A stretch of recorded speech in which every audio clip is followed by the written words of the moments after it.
chethanji pu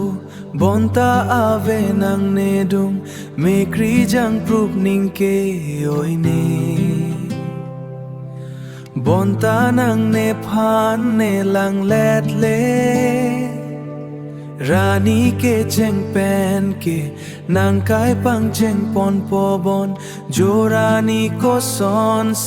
apor kapadam ne Chethan ne jut uone Nening Alam Chethanji pu Bonta ave nang nedung Jopangthang pangthang ketok a-hirjir nang nelang pipe Chune nangka pajir kanghon a-simbon nang ne-jakan nangkevar ne ningduk ane Nangphan ningkaron A-pli a-son si nang teklon Neke a-chorve avo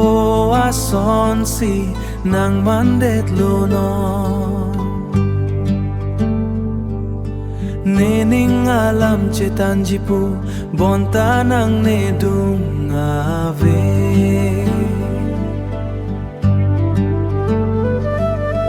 Nangphan panong pene lunjir kese ate ot nang pidung jibon pu Pa-pleng unelo non kene ne bang olong jakong ave ne kai na hok ta le-dunde non long le pensining ang bong si hey boy to